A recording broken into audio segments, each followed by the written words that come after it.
Aleluia. Amém. Amém. Aleluia, Jesus. Amém. Não vos embriagueis com vinho, no qual há dissolução, mas enchei-vos do Espírito Santo, falando entre vós com salmos, hinos e cânticos espirituais, agradecendo por tudo a Deus. Amém, queridos? A orientação de sermos cheios do Espírito Santo, e bem nesse contexto, falando entre vós, falando entre vocês com salmos, hinos, cânticos espirituais, é nesse contexto que nós temos essa oportunidade desse enchimento do Espírito. Claro que não só nesse contexto, também no dia a dia, também lá quando eu ando na minha vida pessoal, na semana, eu tenho a oportunidade de ser cheio do Espírito Santo. Mas como é precioso esse tempo da igreja reunida para que isso se concretize no nosso meio. Então, que tempo precioso de adoração. Na mesma linha, Paulo escreve aos Colossenses, no capítulo 3, dizendo que habite ricamente em vós a palavra de Cristo. É um paralelo a Efésios 5,18. Nós somos cheios do Espírito, mas nós também somos cheios da palavra de Cristo, que tem a ver com esse enchimento de Deus, esse enchimento de Cristo em nós, e esse enchimento do Espírito através da palavra de Cristo. Habite ricamente em vós a palavra de Cristo. E é nesse sentido que nós queremos experimentar o enchimento do Senhor na nossa vida, do Espírito na nossa vida, através do momento da reflexão na palavra. Que esse momento de louvor que nos conduziu a refletir na palavra, possa realmente nos levar a esse enchimento da palavra. Esse enchimento da palavra vai depender, sim, de mim, do pregador, da dependência do Senhor. Depende disso, sim, é verdade, eu não fujo da minha responsabilidade, mas vai também depender de cada um. Como está o seu coração? Está pronto para receber a palavra do Senhor? Está pronto para ser enchido com a palavra do Senhor? Que esse momento sirva para isso, para esse enchimento do Senhor e com a sua palavra. Pai amado, obrigado por esse tempo tão precioso de cântico em adoração, em louvor a Ti. E por essa oração cantada em conjunto como igreja, vem encher esse lugar. E quando cantamos esse lugar, então fomos direcionados corretamente para olhar para o lugar do nosso coração, da nossa vida interior, da nossa vida como um todo. E realmente queremos ser cheios. E como diz a Tua palavra também, que a palavra de Cristo habite em nosso coração. Que cada um agora possa estar com o seu coração aberto, totalmente aberto, para receber a palavra do Senhor, em nome de Jesus. Amém? Que bom, queridos. Culto é presença do Senhor, é o Senhor sendo exaltado, é o Senhor falando ao nosso coração. Enquanto estava aí, no louvor, pensando e orando pela mensagem, lembrei-me de um episódio interessante na minha vida 2 anos e meio atrás, no dia em que eu completei 60 anos. E era um dia de aniversário, era um dia de semana, não tinha muita grana para fazer muita festa, fim de novembro, agenda cheia, encontro para cá, encontro para lá, é até difícil de achar um encontro. E então eu me tranquilizei, me conformei com a ideia de ter um aniversário mais privado, assim, mais particular, família, alguma coisa a gente já tinha feito. E estava eu lá sentado na varanda lá de casa, à noite ali, e quem conhece lá em casa, eu tenho uma bela vista ali das árvores ao redor e tal, e curtindo aquele meu momento tranquilo. De repente eu começo a perceber um carro chegando, outro carro chegando, e nem sei, eu moro numa rua sem saída, não tem muito movimento lá, né? E vários carros chegaram, tá bom, sei lá, alguma coisa. De repente abre o portão e o pessoal vem subindo e parabéns a você, e me fizeram aquela baita surpresa, né? Que alegria, que festa, né? A festa foi muito melhor porque foi uma surpresa. Surpresa, né? Surpresa é algo muito especial. Mas para que a surpresa acontecesse, a minha família toda me enganou. Quer dizer, enganou não, né? Guardaram um segredo. Guardaram um segredo. Guardaram um segredo para que no momento oportuno eu ficasse sabendo daquilo lá. E como foi precioso isso, como foi extraordinário aquela surpresa. Pior é quando querem fazer surpresa e a pessoa já sabe, né? Aí a gente finge, faz de conta e dá aquela alegria. Mas eu confesso que naquele dia, realmente, eu fui pego de surpresa. E que surpresa mais agradável. Hoje eu quero falar de uma surpresa que Deus preparou para nós. Um mistério. O mistério de Deus, que é Cristo. Essa surpresa agradável, algo que Ele deixou para o momento certo se tornar conhecido. Ele tinha isso guardado, Ele tinha esse segredo guardado com Ele desde a eternidade. Mas no momento certo, Ele compartilhou essa surpresa, esse segredo, esse mistério se tornou conhecido. E é sobre isso que nós queremos falar hoje. Cristo, o mistério de Deus revelado em Colossenses. Nós vamos ler daqui a pouco, mas antes de lermos o texto, vamos entender um pouco do contexto da igreja na cidade de Colossos. Havia lá uma seita, um falso ensino, uma heresia surgindo, se infiltrando na igreja, pressionando na igreja. A gente vê que esse negócio de falso ensino pressionando a igreja não é de hoje. Isso já vem lá do começo. E não vai acabar hoje, amanhã. Vai continuar sempre. Nós vamos ter que lidar com isso. E esse ensino que estava surgindo, estava começando a se desenvolver na época, ele ficou cutucando e atazanando a vida da igreja por mais 100, 200 anos depois, e resquícios temos até hoje. E esse ensino, e essa heresia, ela pregava que eles conheciam segredos de Deus que os outros não conheciam. E por isso eles se tornavam mais respeitáveis e mais importantes, porque eles conheciam os mistérios de Deus, os segredos de Deus, e que eles então podiam revelar isso na medida em que as pessoas procurassem. E isso era chamado de gnosticismo. Claro que ele começou naquela época e se desenvolveu com muita força depois. E o gnosticismo, diz um comentário, era um intelectualismo falso tingido de misticismo. Então se diziam muito intelectuais, mas tinham uma prática mística, misteriosa, secreta. E eles ensinavam que havia entre nós, entre o ser humano e Deus, uma lacuna, e que nessa lacuna havia emanações, poderes intermediários, poderes que precisavam ser apaziguados, ou então adorados, ou então controlados, ou então manipulados, para que o nosso destino pudesse ser um pouco melhor. E também o ensino fundamental deles era que o material é mau, o imaterial é bom, né? A parte espiritual é boa, a parte física é má. O corpo material, então, eles ensinavam que é mau. O corpo é prisão do ser humano, e o livramento então ocorria por meio de um conhecimento superior. Conhecimento superior, por isso gnosticismo vem de gnosis. E esse conhecimento superior era concedido aos iniciados, aqueles mais místicos, né? Aqueles mais achegados, e elevava essas pessoas então a essa perfeição. Esse era o problema da igreja lá em Colossos.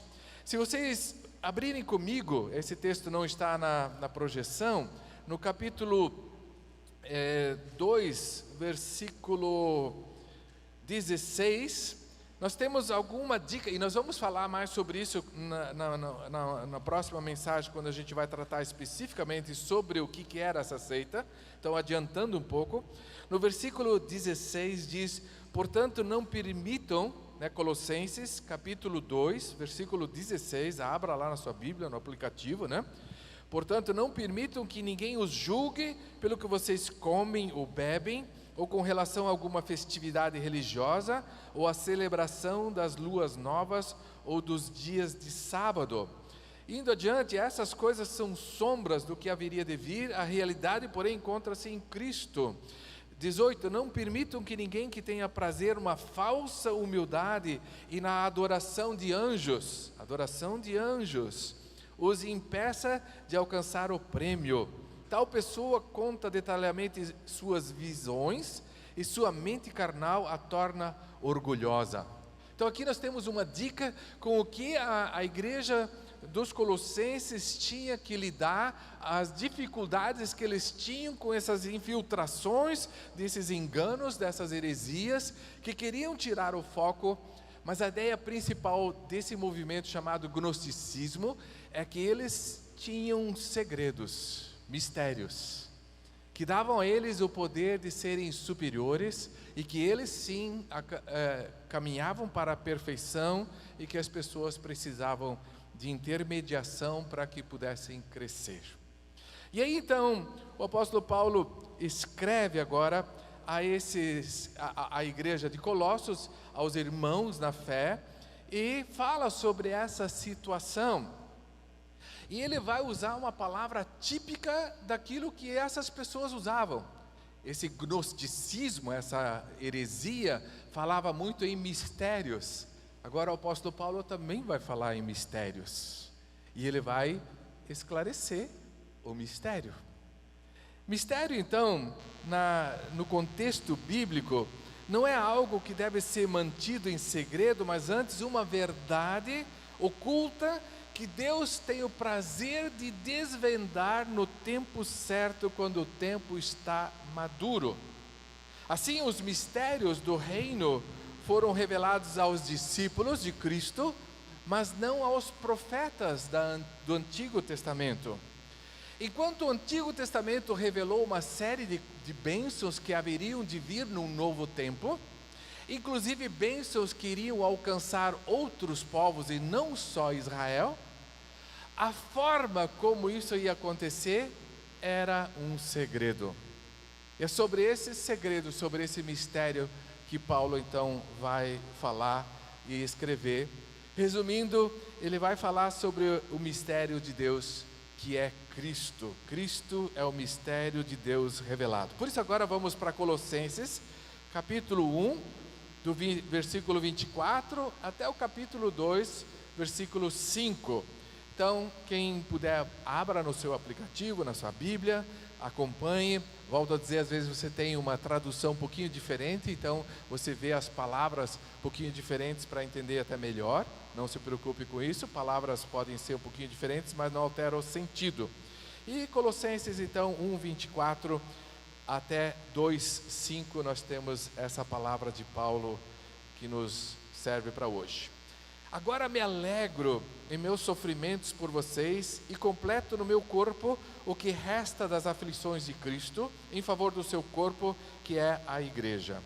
Dela me tornei ministro de acordo com a responsabilidade por Deus a mim atribuída, de apresentar-lhes plenamente a palavra de Deus, o mistério que esteve oculto durante épocas e gerações, mas que agora foi manifestado a seus santos.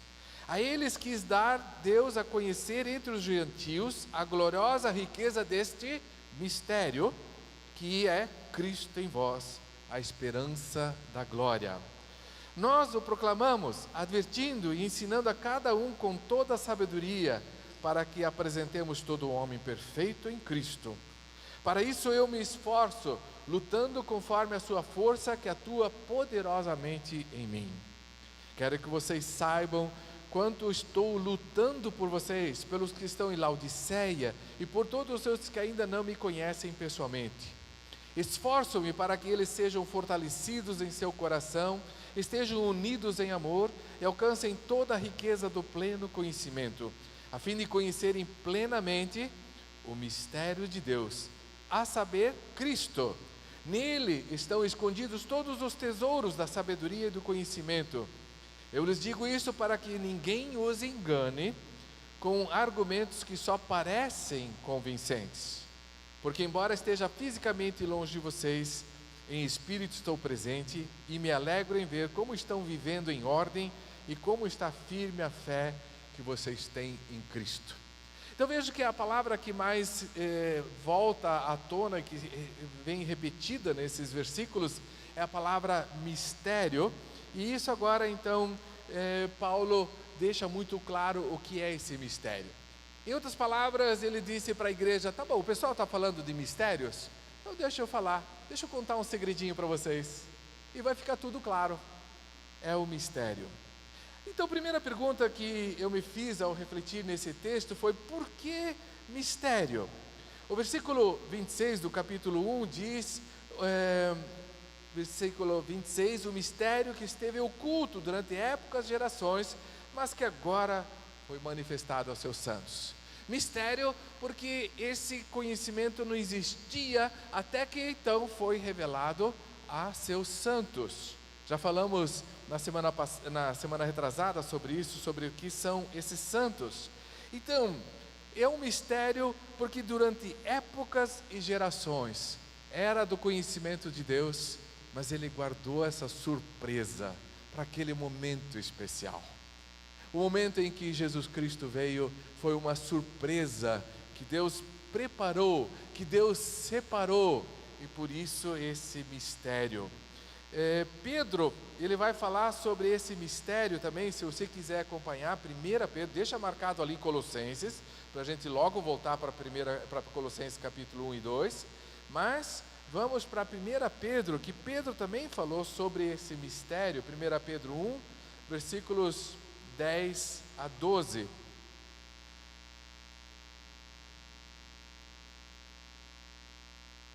Diz assim: foi a respeito dessa salvação que os profetas falaram da graça destinada a vocês e investigaram e examinaram, procurando saber o tempo e as circunstâncias para os quais apontava o Espírito de Cristo que neles estava, quando lhes predisse os sofrimentos de Cristo e as glórias que se seguiriam àqueles sofrimentos. A eles foi revelado que estavam ministrando não para si próprios, mas para vocês, quando falaram das coisas que agora lhes foram anunciadas, por meio daqueles que lhes pregaram o Evangelho pelo Espírito Santo enviado dos céus, coisas que até os anjos anseiam observar. Então vejam, Deus guardou, Ele falou com os profetas, Ele falou algumas coisas que iriam acontecer, mas sobre as circunstâncias, sobre o tempo exato, sobre a forma como tudo iria acontecer, isso não estava claro. Então esse mistério, ele tinha a ver com isso, de transmitir um conhecimento em tempo oportuno. Deus preparou esse momento especial em Cristo Jesus, para então revelar todo o seu plano. A segunda pergunta que eu me faço é então, a quem foi revelado? E já falei, os profetas do Antigo Testamento tiveram um vislumbre, tiveram uma ideia, tiveram uma noção do que viria a acontecer e foram escrevendo, foram registrando o que haveria de acontecer, mas não com toda a sua clareza, como diz Pedro, não nas suas circunstâncias, ou seja, tinha muita lacuna ali na visão que eles tinham sobre o tempo futuro.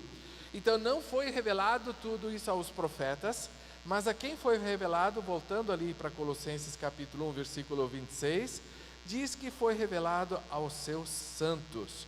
O mistério que esteve oculto durante épocas e gerações, mas que agora foi manifestado a seus santos. E, como disse 2 semanas atrás, nós falamos sobre santos, de sermos santos. Quem são os santos?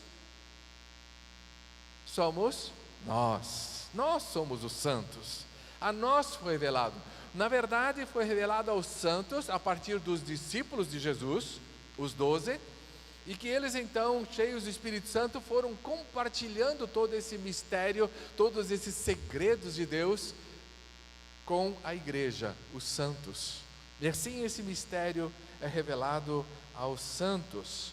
Por isso tem muita gente que não entende as coisas, porque o mistério, ele é revelado aos santos. Eles não vão entender. Claro, não significa que a gente não pode e não deve explicar o Evangelho, dar a razão daquilo que nós cremos, da esperança que temos, como diz Pedro em 1 Pedro 3,15, devemos saber falar das coisas assim, mas não nos iludir. Por quê? Porque é um mistério que foi revelado aos seus santos. Claro, mistério agora revelado nas Escrituras, mas o que eu quero dizer é que as pessoas têm um bloqueio, elas têm uma limitação de enxergar essa realidade espiritual. E nós, pelo Espírito de Deus, santos que somos de Deus, foi revelado a nós. Então o mistério foi revelado aos santos e hoje nós somos beneficiados disso. A pergunta em seguida, claro, é: o que é esse mistério? E aí começamos com o capítulo 2 de Colossenses, versículos 2 e 3. O que é esse mistério? Capítulo 2, versículo 2: esforçam-me para que eles sejam fortalecidos em seu coração, estejam unidos em amor e alcancem toda a riqueza do pleno conhecimento, a fim de conhecerem plenamente o mistério de Deus, a saber, Cristo. Então o que é o mistério? É Cristo, é Cristo. Já vamos entender por quê. Afinal de contas, os profetas falaram de um Messias, os profetas falaram de alguém que viria no futuro, que traria salvação para Israel. Eles apontaram para isso, mas de uma forma parcial, de uma forma limitada, de uma forma que só quando Cristo de fato veio, se tornou conhecido esse mistério. Então, final do versículo 2, mistério de Deus, a saber, Cristo. Aí o versículo 3 explica melhor. Nele estão escondidos todos os tesouros da sabedoria e do conhecimento. É engraçado, fala de mistérios, depois fala de tesouro. Eu logo pensei no mapa da mina, né? Tem o mapa do tesouro, né? Então tem tesouro, tem que ter o mapa, e aí aquela busca e chega no tesouro, e abre aquele baú, né? De coisas, de moedas, de ouro, pedras preciosas, joias. Só que aqui abre o baú, e o que tem dentro do baú? Conhecimento e sabedoria. O mistério é esse, gente. Nós não estamos falando de coisas materiais, não é de bens materiais, não é ser rico ou não ser rico. Isso é absolutamente secundário. Quer ser rico, vai ser rico. Até Paulo escreve a Timóteo, avisa os ricos que o negócio é ficar rico é perigoso, cuidado com o coração, né? Mas tudo bem, não é isso que está em jogo. Tesouro mesmo é sabedoria e conhecimento que vem de Deus. Isso é o mistério. Sim, o mistério é Cristo. Como disse, os profetas tinham apontado para um Messias, para um Salvador, mas para o Cristo, para o Filho do Deus vivo, isso nem puderam vislumbrar. Isso foi uma surpresa total quando Jesus veio. Tanto é que Jesus, quando está caminhando com os seus discípulos, Mateus capítulo 16, ele pergunta aos seus discípulos e diz: o que as pessoas estão falando de mim por aí? Quem as pessoas dizem que eu sou? Claro que Jesus não estava nem com uma crise de identidade, com um problema de autoestima. Ele estava bem, mas ele queria saber dos seus discípulos. O que está sendo falado por aí? Que você é um profeta, que é alguém especial, e tal, o profeta Elias que voltou, ou coisas assim.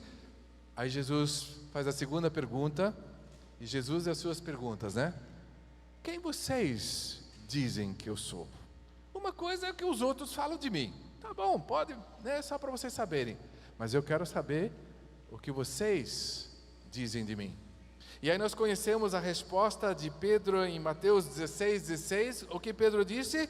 Tu és o Cristo, o Filho do Deus vivo. Tu és o Cristo, o Filho do Deus vivo. E o que Jesus disse para Pedro então? Isso não foi carne e sangue quem te revelou, mas foi o próprio Deus que te revelou. Estão vendo o mistério sendo revelado, apontando para Cristo, mas quem Cristo de fato é? Ele é o Messias, mas ele é o Cristo, o ungido, ele é o Filho do Deus vivo, e como Filho do Deus vivo, ele é o próprio Deus. Deus encarnado, Deus presente conosco, Deus no nosso meio. Assim agora conhecemos Deus, Conhecemos Deus, o Criador, Deus, o Pai, e agora conhecemos a segunda pessoa de Deus, o Cristo, o Filho do Deus vivo, Deus o Filho, e mais adiante no Pentecostes vai ser revelado também o Espírito Santo, a terceira pessoa da divindade, um Deus só, que subsiste em três pessoas. Cara, isso é misterioso, isso é meio misterioso, tem assim um tanto de segredo. Tá escrito aqui, eu creio, não tenho problema nenhum quanto a isso, não duvido. Quando vem os TJ colocar dúvida nesse negócio, ele nem cócega não faz, eu me divirto com os TJ quando vem falar sobre esse negócio lá em casa, né? Faz tempo que não vem lá em casa, acho que registraram, fizeram alguma alteração no cadastro deles lá, faz um bom tempo que não vieram lá em casa. Então fica firme, eles insistem, uma dessas talvez eles desistam, se você for firme no teu testemunho lá, falando que você conhece o mistério da Trindade, de um Cristo que é Filho do Deus vivo, que fala isso, Pedro fala isso a Jesus, e Jesus diz, foi Deus que te revelou. Esse é o mistério, e como já disse antes, é um tesouro com toda a sabedoria e todo conhecimento. Mas esse mistério continua sendo descrito no capítulo 1, voltando ao capítulo 1, ali também fala sobre o que é esse mistério. Capítulo 1, versículo 27, diz, a eles quis dar, Deus dar a conhecer entre os gentios a gloriosa riqueza, falando de riqueza de novo, desse mistério, que é Cristo em vocês, a esperança da glória. Esse é o mistério, é Cristo, o Filho do Deus vivo, mas agora em nós, presente na vida de cada crente.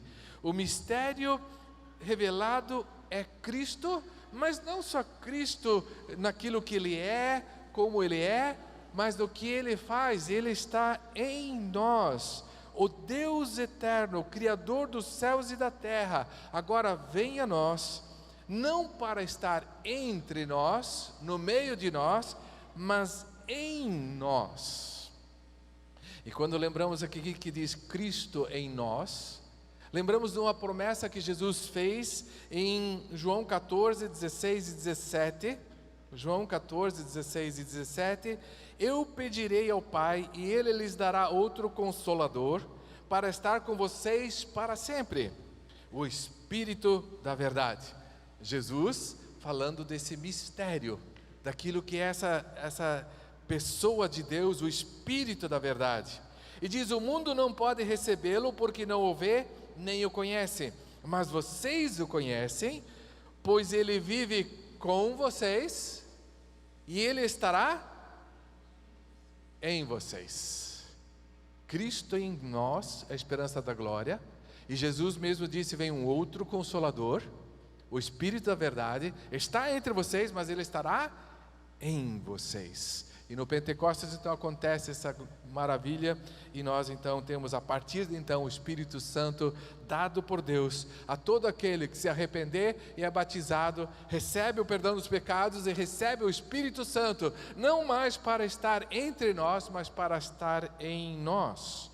E por isso agora é importante entendermos também que, e aquilo que a Valéria falou no louvor, encaixa bem no que está aqui na palavra, na reflexão. Se Cristo está em nós, e nós entendemos isso pelo seu Espírito, o Espírito de Cristo em nós, Ele está presente na vida de cada um dos seus filhos. Aqueles que são nascidos de novo, eles têm o Espírito Santo dentro dele. Então Ele está aqui, está aqui, não está nesse lugar físico, mas está nesse lugar espiritual aqui dentro de nós.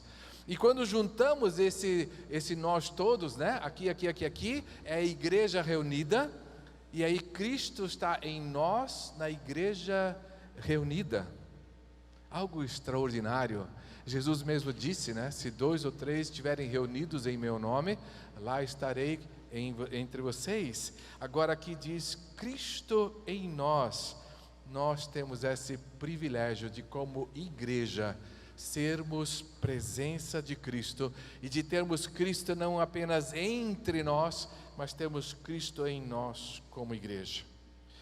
Então, queridos, muita coisa poderia ser dito sobre esse texto, esses versículos todos.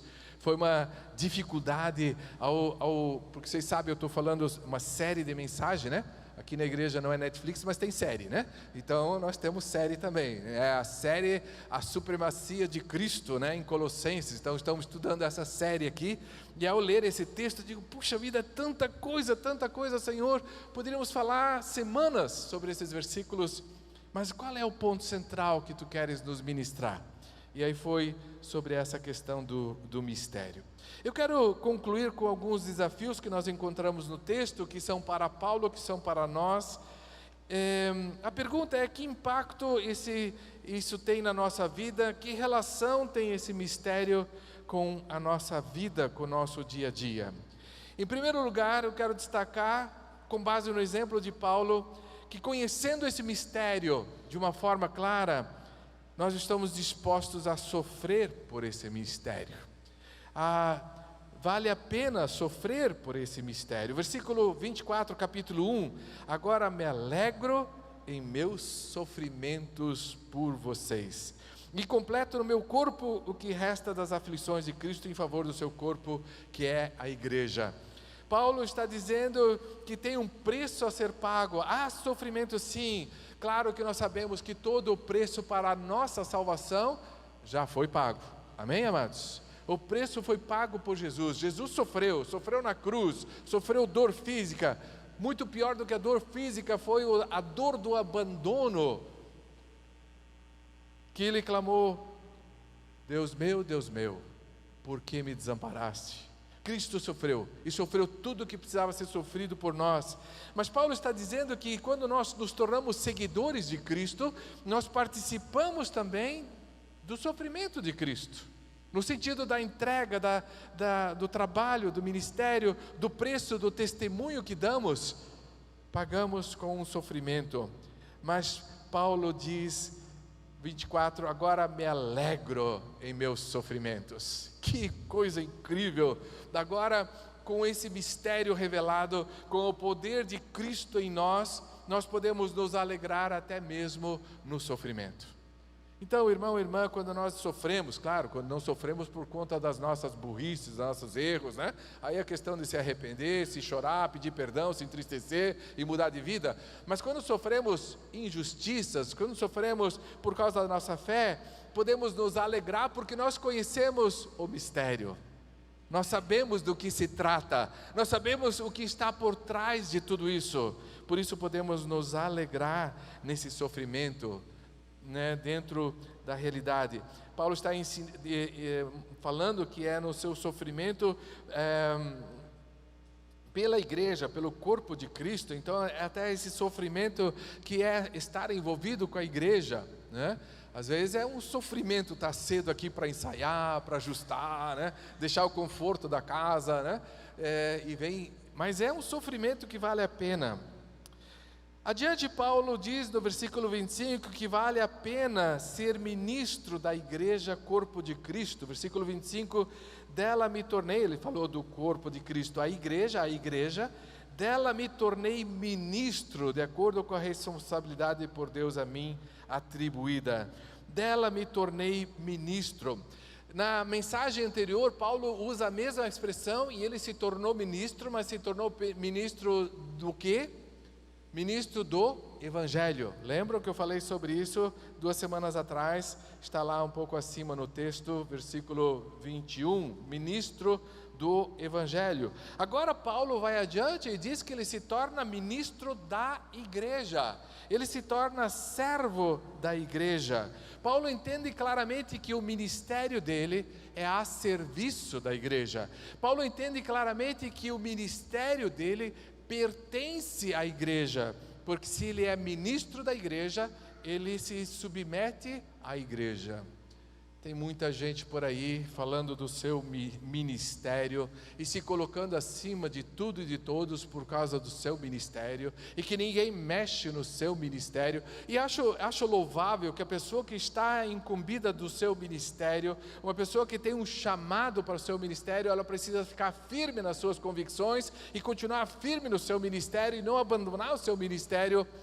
Mas tantas vezes esse ministério entra em conflito com a igreja, E a pessoa tem que entender o que Paulo disse, que Paulo se tornou ministro da igreja.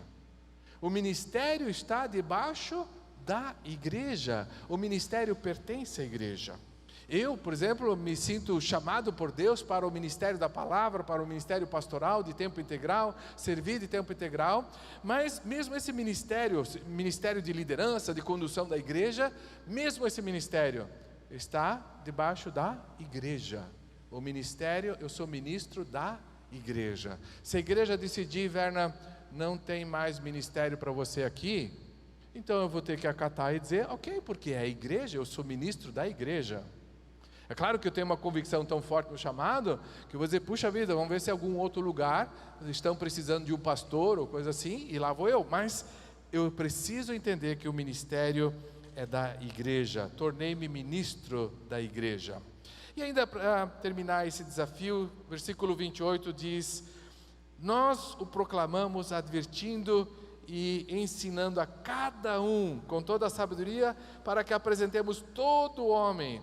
Paulo está dizendo que conhecendo esse mistério, vale a pena proclamar esse mistério a todo mundo. Nós o proclamamos. E essa palavra proclamar é muito forte. É um anúncio solene, é um anúncio de autoridade, é uma firmeza. E a igreja, quando proclama a palavra, ela precisa proclamar essa palavra com firmeza, com clareza, com autoridade. E é isso que Paulo diz, proclamamos. E a quem? A todo homem, a todas as pessoas, a cada um. Então nós temos a incumbência de levar essa palavra adiante, tanto pela igreja, através do seu ministério, da sua ação, como individualmente cada um.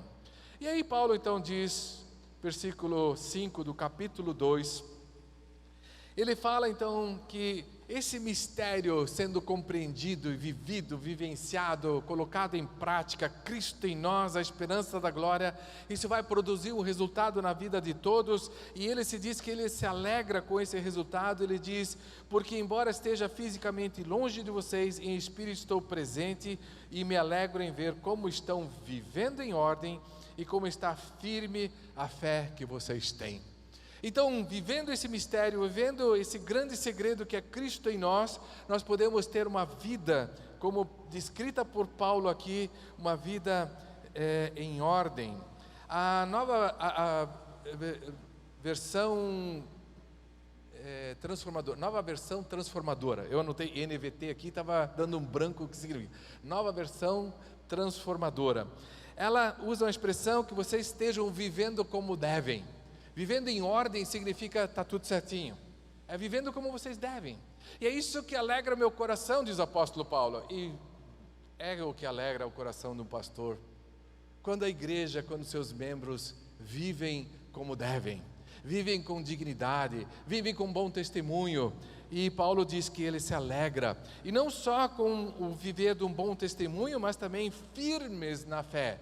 E quando ele usa essa palavra firmes na fé, ele está falando de uma fortaleza, de algo que não é derrubado facilmente, algo que resiste aos embates, algo que resiste ao confronto, firmes na fé.